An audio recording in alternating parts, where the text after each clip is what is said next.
마태복음 26장 1절에서 16절 예수께서 이 말씀을 다 마치시고 제자들에게 이르시되 오늘은 지금 그 2절에 나와 있듯이 이제 이틀이 지나면 6월절이, 그러니까 6월절이라고 하면 항상 안식일을 절기로 삼으니까 이틀이 지나면 토요일이고, 이제 지금은 목요일입니다. 목요일 날 이제 예수님이 선포를 하죠.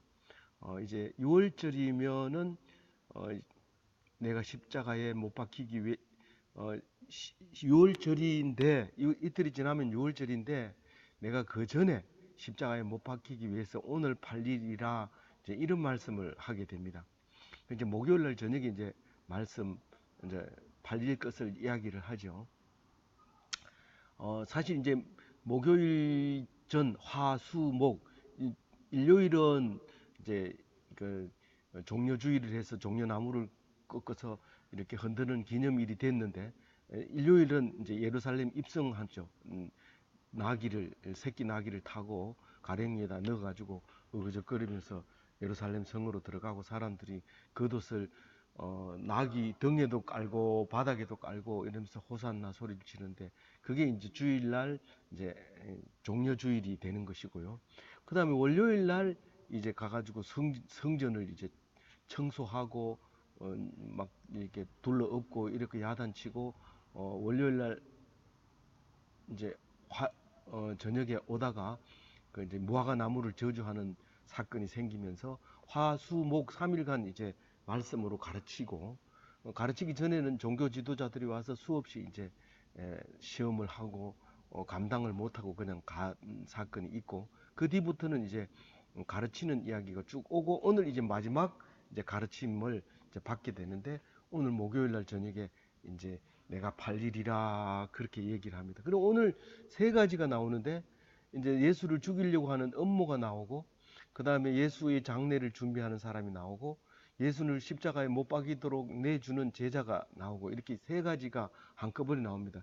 이게 스토리로 말하면 이제 순서대로 되어 있다는 것이고, 의미로 말하면 보통은 성경은 메시지를 먼저 말하기 때문에 한 가지 일을 끝까지 합니다. 이제 일이 진행되는 것만 하는 것이 있고, 또 이제 영적인 것만 하는 게 있고, 또 배신하는 거 따로 하고, 이렇게 해야 되는데, 이 순서대로 이게 하다 보니까 복합적으로 이제 이야기가 결론이 나는 거죠. 다 한꺼번에 마무리 짓지는 않지만 순서적으로. 그래서 이제 예수님이 제자들에게 죽기로 선포를 하고 발릴 것이다라고 예언을 하고, 제사장들이 죽이기로 의결을 하고, 이제 그 나사로의 누이 마리아가 기름을 붓는 이야기가 나오고, 그 다음에 가룟 유다가 예수님을 파는 이야기가 나오는데, 오늘 여기에 보면 8일이라 이 말씀을 자세히 묵상을 해보면 어떤 말이냐 하면, 제가 잘 쓰는 말인데, 적극적으로 팔리는데, 자기가 팔리는데 적극적이온 거예요. 내가 하나님 말씀을 확실하게 분명하게 얘기를 함으로써 이 사람들이 나를 잡아가지고 팔게 되도록 자기가 적극적으로 그렇게 얘기한 거죠. 만약에 팔리기 싫으면 말 안 하고 할 수 있는 말도 안 하고 입 다물고 있으면 안 팔립니다, 절대로. 그런데 이제 유대인들 종교 지도자들을 보고 직설적으로 얘기하고 공격하고 하니까 이 사람들이 이제 뭐 내주는 거죠. 이제 이방인들에게 내줘서 죽이게 하는 거죠. 그건 또 이제 성경에 임한 말씀이지만, 어쨌든 예수님 편에서 보면 적극적으로 팔리는 것에 하는데, 팔리게 하는데, 그런데 실제로는 팔려가지고는 완전히 피동됩니다. 거기서 이제 뭐 죽이면 죽고, 때리면 맞고, 침뱉으면 뱉음을 당하고, 저주하면 저주를 당하고, 이렇게 완전하게 피동되는 것을 말합니다. 근데 제일 마지막에 보면, 오늘 말씀 중에 마지막에 보면, 이제 가룟 유다가 이제 넘겨줄 것을 찾더라, 넘겨줄 기회를 찾더라 이랬는데, 기회를 찾는 것은 피동이 아니라 능동적으로 찾습니다. 막 이렇게 좋은 때가 없을까 하고 찾는 것은 능동입니다. 그러니까 예수님과 가룟 유다는 반대의 길을 가고 있는 거죠. 한 사람은 완전히 피동되어 있고 한 사람은 적극적으로 움직이고 이제 이렇게 함으로써 우리의 대조적인 오늘 말씀을 보여주고 있는 것이 아닌가 그렇게 보여집니다. 3절에 보면 대제사장들이 종교 지도자들이 막 따지고 이럴 땐 서기관이 꼭 같이 따라다녔어요. 대제사장들은 사실은 말씀을 정확하게 모릅니다. 이 서기관들은 자꾸 이렇게 성경을 이렇게 복사본을 만들다 보니까 내용을 잘 알죠. 그럼 제사장들이나 이제 그 사두개파, 바리새파 이런 학파들이 있다 하더라도 그 사람들은 서기관들이 얘기하는 것을 이제 듣고 하죠. 그래서 서기관은 함부로 나서지는 못하지만 직급이 낮으니까 못하지만 제사장들이 혹은 이제 다른 사람들이 서기관한테 그 말이 맞냐 이렇게 물어보고 또 이렇게 하고 이러죠. 근데 이건 결정권을 가지고 있기 때문에 지금 대제사장과 백성의 장로들 이게 대제사장은 통치하는 거고 백성의 장로들은 지방 이제 유지들의 이제 우두머리죠. 그래서 이제 그 이제 관정에 모여서 이 나라를 다스리는 정치하는 국회의사당 같은 곳이죠. 거기서 이제 회의를 엽니다. 그 회의 장소는 가야바라고 하는 대제사장의 집인데 그가 이제 회의하고 정치하던 곳이었죠. 그래서 이제 거기서 예수님을 죽이는 방법을 의논하는데 뭐 다른 거 없습니다. 죽이자는 건 만장일치고 언제 죽이느냐 하는 것은 6월절에는 안 된다. 왜냐하면 6월절에 이 사람이 올라오면 잡아가지고 죽이기는 좋지만 6월절에는 많은 사람들이 오기 때문에 이 6월절 명절에는 죽이지 말자. 그러면 우리가 지금 잡아서 속전속결로 처리를 해버려야 된다. 그래서 6월절까지 내일 모레까지 가지 말고 내일 끝내자. 그리고 이제 이 종교 지도자들이 결정을 하게 되죠. 근데 죽일 때는 이게 이제 말씀의 성취라고 그랬는데 이 21장에 보면 예수님이 예화를 들어서 말합니다. 이 소작농에게 주인이 가서 그 소작비를 받아오라고 종을 보내니까 죽여버리고 자꾸 죽이니까 이제 아들을 보냈어요.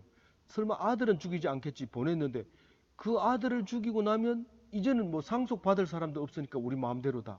이렇게 생각하고 그 아들까지 죽이는데 바로 이 얘기를 하고 있는 겁니다.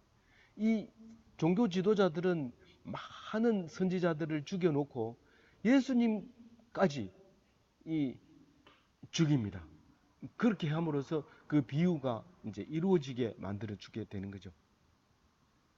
근데 이제 그 예수가 없으면 우선 기득권이 깨끗해지죠. 예수가 자꾸 뭐 안식일 날 뭐 저기 먹는 거는 괜찮다, 뭐 사람 살리는 거는 괜찮다, 뭐 병 고치는 거는 괜찮다, 자꾸 이렇게 하니까 자기들이 통치를 안 듣고 예수를 따라가니까 이건 기득권의 문제가, 정치의 권력의 문제가 있는 거죠. 그런데 이 사람을 안식일 날 잡으면 또 백성들이 들고 일어나는데 거기에는 기득권에 손상을 줄 우려가 있기 때문에 계속해서 기득권을 잡으려고 애를 쓰는 이 종교 지도자들을 볼 수 있습니다. 그래서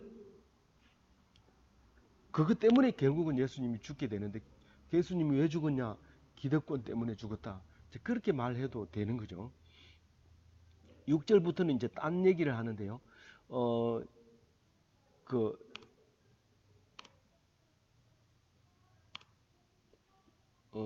베다니 이야기를 합니다. 이 베다니는 예수님이 세례받던 요단 강가 베다니가 있는데 이 거기는 아니고 감남산 베다니 그 옆에는 벳박에도 있고 그리고 감남원이라고 하는 데도 있고 이 월화수목 잠잘 때 다 거기서 밤에는 잠을 자고 낮에는 한 2km밖에 안 되니까 성전에 와서 가르치고 그렇게 했던 그곳인데 그 베다니 벳박에 또 이제 그 주변에 있던 그런 집들이 동네들이 있었는데 거기 베다니에 나병 환자 시몬의 집에 계실 때 이랬는데 다른 성경을 보면 이게 나사로의 집입니다. 나사로가 나 환자로 나옵니다.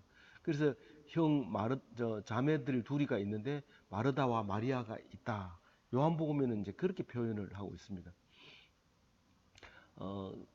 그 요한복음이 나중에 자세하게 기록을 하다 보니까 그렇게 됐는데 이제 반대 의견을 가진 사람도 있겠지만 어쨌든 똑같은 시기에 똑같은 이야기에 이렇게 나옵니다. 여기서는 나사로 이야기 말도 안 나오고 마르다 이야기도 안 나오지만 요한복음에는 그대로 이제 이름이 나옵니다. 근데 한 여자가 이러면 결국은 마르다는 일을 하고 있고 한 여자는 마리아입니다. 동생이 언니는 일하고 동생은 참 여기서도 얘기를 하죠. 그 요한복음에서도 얘기하고 다른 데서도 얘기하지만 좋은 쪽을 택한 거예요.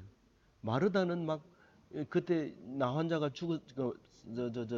죽었을 때 늦게 왔다고 막 울면서 막 대들고 이랬는데 마리아는 속이 상해가지고 있다가 예수님이 오니까 뛰어나가가지고 막 거기 매달려 울면서 그럴 때 마르다가 좀 일 좀 하도록 야단 좀 쳐주세요. 내 혼자 일하는 게 힘듭니다. 이러니까 마르다 보고 마리아는 좋은 쪽을 택했다. 그렇게 얘기를 하는 얘기가 있는데 오늘 또 이 10절에 보면 마리아가 내게 좋은 일을 하였다. 그렇게 비슷한 말투로 그렇게 칭찬을 해줍니다. 이게 한 여자가 마리아인데 이 매우 귀한 향유 옥합을 가지고 나와서 식사하는 머리에 부으니 여기는 붓는다고 하지만 이 향유 옥합은 우리가 그 다른 것도 뭐 고급 술이나 이런 것도 마찬가지지만 따면 가격이 뭐 10분의 1로 줄어들어 버립니다. 따기 전에는 엄청 비싸지만 일단 딱 따면 그런데 이걸 옥합을 앞에다가 밀봉을 해놨기 때문에 깨야지 됩니다. 이거 깨야 이 향유가 나오지 깨기 전에는 안 되는데 여기는 그냥 아무 말도 없이 그냥 붓는다고 얘기를 합니다. 근데 요한복음은 나중에 썼기 때문에 정확하게 이제 묘사를 하죠. 근데 이게 가격이 300데나리온이라고 그래요. 300데나리온이면 현시가 한 6천만 원 정도 되죠. 근데 이걸 깨가지고 머리에다 이제 붓습니다. 이 식사하는데 머리에다 어떻게 붓냐? 그림이 안 그려지죠. 근데 유대인들은 이게 누워서 떡을 먹습니다. 그러니까 우리처럼 이 밥을 젓가락으로 먹는 게 아니라 손으로 들고 이렇게 뜯어 먹는데 똑바로 앉지 않고 옆으로 비스듬히 누워 있으니까 이제 마리아가 와서 머리에 부을 수 있었던 거죠. 그런데 이제 제자들이 보고 붕괴를 합니다. 무슨 의도로 이런 것을 허비하느냐? 도대체 무슨 짓을 하고 있느냐 이 말이죠. 무슨 짓을 하고 있느냐? 비싼 것을 팔아 가난한 자들에게 줄 수 있었겠도다 이렇게 얘기하는데 이거는 지금 마태는 지금 의도를 지금 중요시 여기기 때문에 스토리에 대해서 이야기를 잘 하지 않고 있는 거죠. 만약에 자세하게 얘기하면 다른 데에 신경 쓰느라고 마태가 얘기하고 싶은 것이 전달이 안 되니까 그런 거예요. 그래서 이렇게 쓴 거예요. 근데 여기에 보면 누가 제자들이 보고 붕괴했다 그러는데 요한복음에는 가룟 유다만 붕괴를 하고 있어요. 딴 사람은 가만히 있는데 가룟 유다가 아주 붕괴를 합니다. 그리고 정확하게 가격을 이야기합니다. 그게 얼마나 비싼 건데 너가 그걸 그랬느냐? 그러면서 그걸 팔아서 가난한 자에 주면 얼마나 많은 사람에게 줄 수 있는데 그랬느냐? 이 가룟 유다는 사실 모여서 이 회계를 자기가 맡아서 했는 돈계를 맡아가지고 있었기 때문에 자기가 회계를 했는데 갈 때마다 자기한테 인사하죠. 다른 사람한테 인사 안 합니다. 돈을 직접 내주니까 자기한테 인사하니까 만약에 이게 그 향유 옥합 한 개 깨면 3,300데나리온이면 뭐 자기 혼자 실컷 퍼줘도 다 못 퍼줄 정도로 많은 양의 돈이었는데 너무 아까운 거죠. 그러니까 그렇게 야단을 친 겁니다. 그래서 예수님이 이제 편들어 주죠. 그 붕괴하는 이야기를 보고 괴롭히지 마라 이 여자를. 이 여자는 내게 좋은 일을 했다. 가난한 자들은 항상 있지만 나는 너희와 항상 있지 않는다. 그렇게 얘기함으로써 이 여자는 내 몸에 향유를 부은 것은 내 장례를 위함이다. 그렇게 얘기를 합니다. 가난한 자와 예수님과는 어떤 관계입니까? 예수님은 지금 가난합니다. 바닥입니다. 왜냐하면 이제 죄인으로 붙잡혀서 십자가 처형을 받을 사람인데 오히려 가난한 사람보다 더 불쌍할 수 있는 처지에 있게 된 거죠. 그러니까 이 긍휼이 필요한 자고 가난한 사람도 긍휼이 필요한 거지만 문제는 가난한 사람은 항상 있는 것이고 아주 많이 있는 것입니다. 근데 예수님은 그 이번이 마지막 저녁입니다. 그리고 항상 있는 것도 아니고 오늘 저녁 한 사람에게 필요한 겁니다. 그래서 이 마리아는 가지고 있는 것이 전부일 수도 있습니다. 그것을 깨서 드렸습니다. 근데 12절을 장례를 위함이라 이렇게 얘기할 때 우리는 적응이 안 되는 게 뭐냐면 장례는 죽어야 장례가 되지 살아있는 사람한테 장례를 치르지 않습니다. 근데 다윗의 신앙과 이 예수님의 신앙은 일치합니다. 산 자의 하나님이 죽은 자의 하나님이 아니다. 그래서 예수님도 뭐 아버지 장례 치르고 올게요. 그러니까 죽은 사람은 죽은 자들에 의해서 장례 치르게 해라. 그리고 죽은 사람에 대해서는 예수님은 너희들이 하지 말아라. 산 사람은 죽은 사람하고 관계없다. 너의 하나님한테는 살아있을 때 드려라. 이렇게 얘기를 합니다. 실제로 이 다윗은 그 밧세바를 범하고 아기를 뵀을 때 나단 선지자가 와서 하나님이 그 애는 못 살 거라고 당신한테 경고했습니다. 그렇게 했을 때 침상이 썩도록 완전히 젖도록 밤새도록 울면서 기도했습니다. 그렇게 기도를 했는데 아가 죽었다고 하니까 뻘떡 일어나가지고 밥을 먹고 씻고 밥을 달라고 하는 거예요. 그게 사람들이 전부 놀라는 거예요. 살아있을 때 금식하고 울더니 죽었다고 그러니까 왜 뻘떡 일어나가지고 잠수는 일이 뭡니까? 그러니까 다윗이 그 얘기하는 거예요. 내가 살아있을 때는 그 아이가 안 죽었을 때는 혹시 기도하면 살려줄까? 그래서 내가 기도했는데 이제 죽었는데 이제는 먹어야 될 거 아니냐? 살아있는 자의 하나님이라는 사실을 다윗과 예수님이 확실하게 얘기를 하고 있습니다. 그러니까 죽은 뒤의 장례는 죽은 사람에게는 아무 소용이 없는 일입니다. 그래서 이 죽기 전에 최고 비싼 것을 허비하는 거예요. 낭비하는 거예요. 그래서 그 낭비하는 신앙이 예수님의 신앙이에요. 그럼 아주 처음부터 그래요.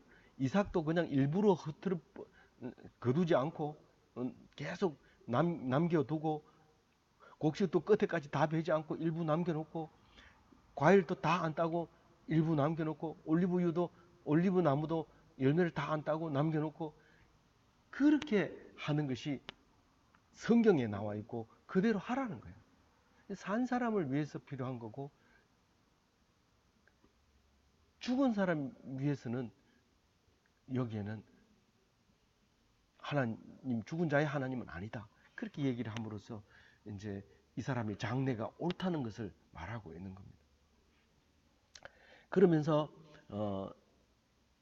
온 천하의 복음이 전파되는 곳에서 이 여자가 행한 일도 말하여 그를 기억하라 하시니 어떻게 기억해야 될까요? 우리는 어떻게 기억을 해야 될까요? 이 이별의 잔치를 해야 돼. 그러니까 죽은 뒤에 장례식 잘 치러줄 생각하지 말라는 거죠. 살아있을 때 아주 귀한 것을 깨라는 거예요.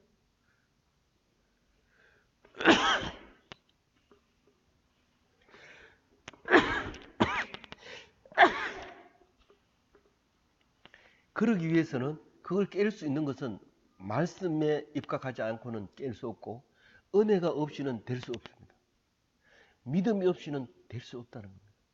오직 말씀과 은혜와 믿음으로 세상에 있는 엄청난 것을 낭비하는 거예요. 그래서 이것이 세상 끝까지 이게 전파돼야 되는데 이 끝이 어디냐면 이 끝이 두 가지인데 세상 끝이 있고 끝 날이 있습니다. 그 전부 다 이 사람의 행한 일을 기억하고 선포를 해야 됩니다. 복음 선포할 때 그냥 복음 선포할 때 예수 믿으시오 천국 갑니다 이게 아니라 천국을 가는 것은 이 땅에서 세상을 포기하고 이 세상의 모든 좋은 것을 다 사용하고 기쁨을 누리고 그래야 갑니다. 그렇게 가르쳐 줘야 된다는 거예요. 그러니까 믿지 않는 사람이 볼 때 교회 가면 망한다. 있는 거 다 퍼다 주고 바다도 시원찮는데 거기 가서 열심히 봉사하고 또 돈 갖다 주고 뭐 장로 되면은 뭐 그렇게 힘든 장로가 되면은 돈을 뭐 한 달에 얼마 받는 줄 알았더니 그것도 아니고 갖다 줘야 된다 하니까 그런 짓을 왜 하느냐. 그게 바로 이 여자가 행한 일입니다. 죽기 전에 돈을 갖다 주고 많은 사람들이 즐거워하고 기뻐하고 그게 복음이라고 하고 그런 사람이 천국 가는 거. 그럼 죽으면 아무것도 아니에요. 죽으면 뭐 그걸로 끝나는 거예요. 그래서 세상 끝까지 그 다음에 끝날까지 이 복음이 전파되어져야 되고 이 여자가 행한 일을 기억해야 된다는 겁니다. 포기해. 세상을 지고 안 놓지 말고 포기하라. 14절 같이 읽어볼게요. 그때에 12 중의 하나인 가룟 유다라 하는 자가 대제사장들에게 말하되, 여기서는 뭐 간단하게 얘기했지만 가룟 유다가 원래 사탄이 쫙 들어갑니다. 들어가서 이제 그 대제사장들에게 갔습니다. 그 왜 갔을까요? 근데 이제 얼마를 주려는 하고 흥정하죠. 15절에 보면. 근데 이 가룟 유다가 딱 들어보니까 머리가 좋거든요. 이 사람은 굉장히 빠릅니다. 샤프해가지고 예수님이 한마디 하면 벌써 알아듣습니다. 그래서 얘기를 딱 들어보니까 오늘 저녁이 마지막인 거예요. 근데 이 사람이 오늘 저녁이 마지막이라면 내가 뭔가를 챙겨야 돼. 회사가 망하면 가장 중요한 것부터 챙겨가지고 집에 갖다 놓고 뭐 가장 마음에 드는 사람, 쓸만한 사람한테 빌붙어 가지고 부탁을 하고 뭐 이렇게 하는 그 머리를 굴리는 그 유일한 사람이 이 가룟 유다였던 거죠. 그래서 만약에 이 사람이 이왕 죽는다면, 이왕 끝이라면 내가 팔겠다는 거죠. 근데 뒤에 보면은 이게 너희들 중에 나를 파는 사람이 있으리라 그러면 가룟 유다가 대본에 튀어나와가지고 나는 아니지요 이렇게 얘기합니다. 놀라운 일이죠. 우리는 범인들이 다 자기 입으로 말합니다. 가만히 12명은 다 가만히 11명은 가만히 있는데 가룟 유다가 그런 얘기를 하면 다른 사람은 가만히 있는데 네가 말하는구나. 네가 말했다. 이렇게 얘기하는 거예요. 지금 머리 좋은 사람이에요. 이 사람은. 이 겉으로 위장하고 싶은 거고 덮으려고 하고 속이는 거죠. 맹세 이러면 벌써 거짓말이 들어있는 거예요. 맹세하지 말고 말해라. 그래야 되는데 우리 맹세시킴으로써 그것부터 시작해서 거짓말이 시작됩니다. 차라리 맹세는 안 시키는 게 훨씬 나을 뻔했는데 합니다. 그거는 뭐 세상에서 하는 일이니까 어쩔 수 없는 거고요. 그래서 가룟 유다는 오늘 저녁이 마지막이다 할 때 그 이해 못하고 나름대로 생각한 거예요. 우리나 마찬가지죠. 우리가 물어도 대답해주는 그 대답이 시원찮으니까 나름대로 생각하는 거죠. 그러니까 뭔가 불안하고 불안정한 상태에서 그냥 그대로 있어야 되느냐. 분명히 메시지는 오늘이 마지막이라고 했고 그러니까 나는 그냥 있어야 되느냐. 그럼 여태까지 따라다니는 게 뭐냐. 안 된다. 그럼 저쪽이 붙어야 된다. 내가 만약에 가만히 있다가 저 사람 팔려가 죽으면 나도 딸려서 죽게 되지만 내가 저쪽 편에 가가지고 부탁을 하면 그러면 나는 죽지는 않을 거 아니냐. 그러면서 가가지고 사실은 나는 당신 편이요 라고 얘기를 하고 싶지만 그게 아니라 가가지고는 막상 나는 당신 편이요 이렇게 말하기 전에 또 챙기고 싶은 게 있는 거예요. 내가 당신 편에 들어줄게. 내가 예수가 누군지 가르쳐줄게. 이렇게 말하면 그걸로 끝났을 텐데 그만 자기도 모르게 내가 가르쳐주면 얼마 줄래? 이 얘기가 나오는 거예요. 이건 뭐 성경이 나와 있기 때문에 그대로 나오도록 입에서 나오도록 자동으로 시킨서가 그래 된 거예요. 그러고 얘기를 해보니까 아무 말도 안 하고 은 30을 달아주는 거예요. 은 30은 그 출애굽 시대 때부터 종을 만약에 주겠다 모르고 주겠다 그러면 30세계를 계산해 줘야 돼요. 종의 몸값이었어요. 그건데 다른 성경에 보면 많은 이야기가 은 30에 팔릴 것이다. 그 선지자가 구원자가 그런 메시지를 여러 군데 있습니다. 그래서 결국은 말씀이 응해서 30일에 팔리도록 이제 결정이 된 거죠. 그리고 이제 그 돈을 일단 받아놓으면 가룟 유다는 열심히 뛰어다닙니다. 돈을 받기 위해서도 뛰어다녀야 되지만 약속을 했기 때문에 기회를 봐야 돼요. 느닷없이 혼자 가가지고 잘못 얘기하다 보면 예수한테 붙들려서 이 사람들한테 오지도 못할 뿐만 아니라 될 수 있으면 가서 군대를 데리고 가서 바로 얘기해야지 이쪽 저쪽도 다 들통이 안 납니다. 그래서 기회를 찾고 있고 이제 노력을 하는 거예요. 밤이 됐는데도 잠을 못 자고 머리를 굴리고 있죠. 기회를 찾느라고. 그렇게 해서 이제 예수님 팔리는 이야기가 나옵니다.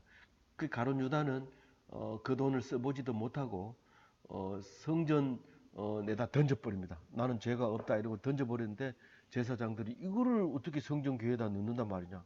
이건 안 된다 이래가지고 이제 그 땅을 사서 이제 그 외국인들의 그 공동묘지를 만들어서 놓는데 그 땅에서 이제 자살을 하게 되죠. 자살을 하게 되는데 목을 매서 이제 달려서 목을 맸다 이렇게 나왔지만 나중에 보니까 거기서 떨어져서 창자가 튀어나와 가지고 그것을 피밭이라고 부르게 됐던 거죠. 뭐 여러 군데서 이야기가 있는데 이 성전궤하고 토기장의 밭하고 이 발음이 같다고 해서 이제 언어 유희로 그렇게 만들었다고 얘기하는데 구약부터 이렇게 내려온 거기 때문에 정확하게 모릅니다. 헬라어는 같은 말이 아니고요. 히브리어에도 같은 말은 아닌데 그 해설하는 사람 이야기를 들어보면 그렇게 기록을 해놓고 있어요. 어쨌든 뭐 그건 중요하지 않지만 어쨌거나 이 가룟 유다는 끝까지 회개하지 않고 예수님이 죽는 거 보면 저 사람이 우리를 위해서 오셨구나 이렇게 생각하면 그러면 죽으면 안 되죠. 죽으면 안 되죠. 내가 예수를 팔았다고 해가지고 내가 죽을 사람 아닙니다. 예수는 어차피 누가 팔아도 팔아야 돼요. 예수는 누가 팔아도 팔려야 십자가에 달립니다. 근데 지금 가룟 유다가 팔았다고 해가지고 가룟 유다가 죽어야 되는 건 아닙니다. 가룟 유다가 이런 나를 위해서 십자가에 돌아가시려고 하셨구나. 그리고 돌아서서 하나님 주님 죄송합니다. 죽을 죄를 졌습니다. 나를 불쌍히 여기셔서 이러면 100% 용서해 줍니다. 그건 무조건 용서해 줍니다. 그건 뭐 이 법계 앞에서 그 죄를 짓고 사함 받으려고 시언자를 만들어 놨잖아요. 속죄소를 만들어 놨잖아요. 법을 왜 만들어 놨는데? 살리려고요. 근데 왜 법을 어기면 죽는다 했느냐? 죽을 죄인이 그 앞에 왔을 때 하나님이 살려준다고 해서 속죄소가 되고 시언자가 되고. 그런데 끝까지 네가 죄를 지었다고 안 하면 그건 죽는 거다. 그 얘기를 하는 거죠. 그래서 회개하면 살고 회개 안 하면 죽는 거죠. 근데 가룟 유다는 끝까지 회개 안 할 것을 예수님이 알고 그 사람은 나지 않는 것이 나을 뻔했다라고 얘기를 하고 있습니다. 우리는 사람이 판단 못합니다. 니는 지옥 갈 사람이야, 니는 천국 갈 사람이야. 절대로 그래 얘기 못합니다. 다만 자기는 알고 있습니다. 믿음이 있으면 사는 거고 믿음이 없으면 죽는 것입니다. 그래서 오직 믿음입니다. 오직 믿음.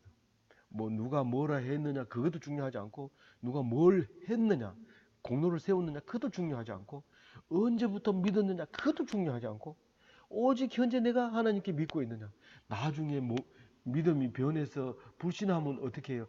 그것도 상관없습니다. 나는 앞으로 영원히 믿음이 있을 거야 라고 믿는 그 믿음이 중요한 거죠.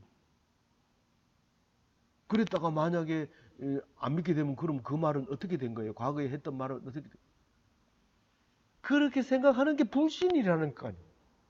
만약에 그렇게 된 일이 있다면 그건 지금 믿고 있지 않다는 뜻을 증명해 준 거기 때문에 그건 말할 것도 없는 거예요. 그래서 오직 현재는 현재의 믿음이 과거의 죄를 사해주고 미래의 죄도 사해주고 당연히 지금 현재 짓고 있는 죄도 사해줌으로써 오늘이 하늘나라가 임하게 되는 하나님이 이 땅에 오시고 우리 마음속에 오시고 여기에 오시는 그런 역사가 있게 되는 것입니다. 우리는 묵상을 계속 하다 보면 죽어서 천국 가는 것만 자꾸 얘기를 하게 되는데 절대로 그렇지 않다는 것을 성경은 말씀하고 있습니다. 그렇다고 해서 죽어서 가는 건 없다는 게 아니라 이 땅에서 살면서 천국을 가지고 와서 풍성하게 천국 삶을 사는 그런 기독교인이 돼야 돼요. 다 그런 기독교인 다 되시기 바랍니다.